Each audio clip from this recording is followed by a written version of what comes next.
Hey everybody, it's Ryan here from Android Coliseum, and I'm going to do a review here today on the Lenovo Chromebook Duet. Okay, so we've done the unboxing, so you've already seen what's all in here, pretty much what you get there, plus a charger. Not a lot of excitement that goes on there. So this is a $400 tablet that has a keyboard as well with it, which is kind of nice, because most times when you buy your tablets, looking at you, Samsung, or HP or Asus, ones like that, you got to buy the keyboard separately. So this comes with it. So it comes with it, and it comes with a little back plate for you to adjust the kickstand of it.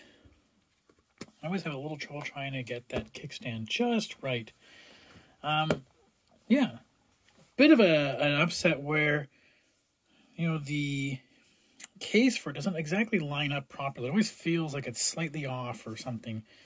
Kind of awkward, but you learn to live with it. I do like the texture. It does make me feel like, you know, it matches my pixels very well, and the fact that it feels like a denim back. So let's turn it on. Now, first thing I want to get into is the fact that, unlike with, you know, these kind of tablets that have that kind of kickstand, you only need the depth of the keyboard stand. So it's very easy to put this on my lap and use it. Whereas with this guy, I need to have that much space, and then I need to kick out that much further. So I actually need like that much space, not this much, that much space. And it's just that slight extra little bit of length, you know, using it on, you know, the edge of a couch or on your lap, that makes it a little bit harder to use. So you really need to have a desk space to use. It's almost bigger than you would need for a regular laptop, and a laptop is still very sturdy, even on the areas you need. So something to keep in mind as you use this, that you just can't plop it out and use it. Now, you could also just use this. Take it right off, and now it's a tablet that you can do. So let me just log into it. So then I'm logged in. So now I have it basically set up just like a tablet using Chrome OS, which now has it in either this way or this way. We can set it up. We could load up something. We could go ahead and load up more things. I think that's that. All right, and then we can play around with, you know, which side you want these things to go in. So, I mean, there's the ways you can use it just like a regular tablet, which I kind of actually really like. I've used it like a tablet just to read my books, which is really kind of nice.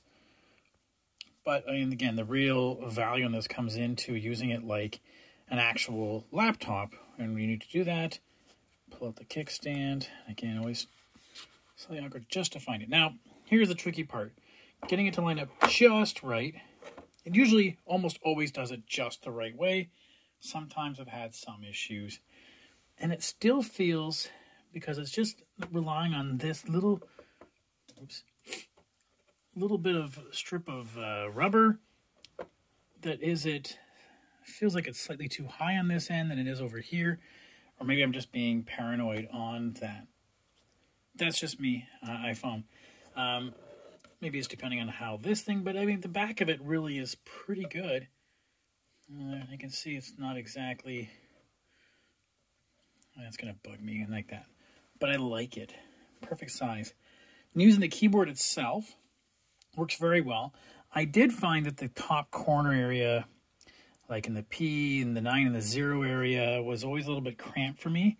So when I'm typing 2020, I'm always thinking 29, or I'm doing parentheses. Just a little bit harder to get it perfectly. I had a couple issues, especially logging in sometimes. It kept saying it was the wrong password, and I didn't realize I'm not doing the right symbol or something. So, I don't know. My wife said she really liked it. She has been using it for taking minutes in different meetings she's had, and she's found it great. Perfectly portable, perfectly for her hands. I found it just a slightly bit too small, just for me. The keypad, or the little mouse pad on it, works very well. You have the standard, you know, gestures you can get with any of these things, so that works out just well. And you can either click it or just tap it, right? So that's some of the interface pieces on it. One thing you will notice as you go around and use it, the speakers on the top here, not bad. They're not great either. Let's bring up something we can listen to it. I don't know. College humor, guys.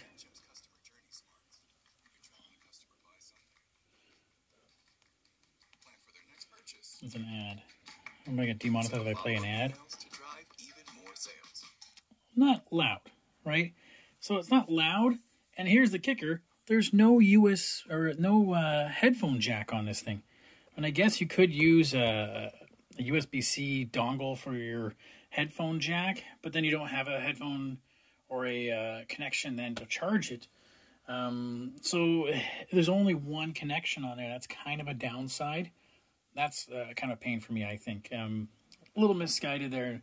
Not even a USB-A for, or even a micro SD card, or even, a headphone jack would have been just that extra little bit of nice that I don't have to worry about something.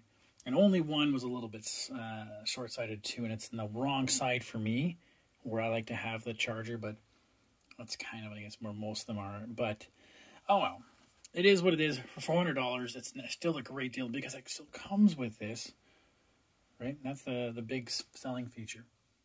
Now, down to how it operates. Now, it uses its own, the MediaTek Helios processor.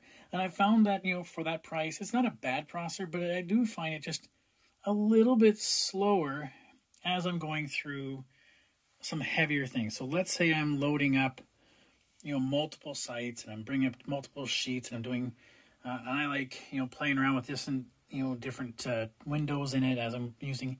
I found it slow down noticeably. Not terribly, but just when I'm used to a Pixel book, or I'm used to very fast devices, this wasn't fast. It was still good, just wasn't fast. But again, that's what you get for $400 versus something like $1,000.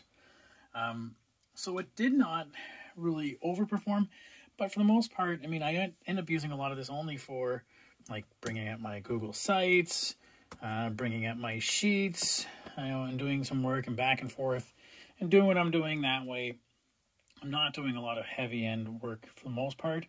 Just, I have a lot of tabs open, and I find that it doesn't really manage when I start having a lot of them. It starts to really slow down a little bit. Yeah. So that's pretty much it in a nutshell. It's a great little buy. It's, smaller 10.1-inch screen. There's a pretty thick bezel all around. Slower processor. The battery's been pretty good. I haven't worried about the battery myself just because I've been able to, I haven't had to worry about charging it up. I've had it over the weekend, and really only charged it once. I haven't had to put it through its paces of a straight solid 6 hours or so. I've done like a 2-hour video conference. Not a problem there. I do like, the style of it, and it's pretty small. 10 inches is pretty small. That will have to be taken into account when you are adjusting the resolution of it. And I'm going to log back in. So one of the things you can do, I always find it's kind of odd that Chromebook does this, is that you go into the settings for your device, and then you just go to displays, that it has, and I guess Windows does this as in a certain way, that your display size can be adjusted. Right, you can play around with what it feels like. That's the default, and that's, again, pretty readable. I usually had it sat around here. Is it here or here? For my eyes, but again, depending on how close you're going to be using it, you might want to adjust that. It's just kind of an odd setting that you're going to have this full resolution, but the things are going to be super tiny and hard to read sometimes. Anyways, I'll have a full write-up on the website. If you guys have any questions, by all means, ask away. Thanks.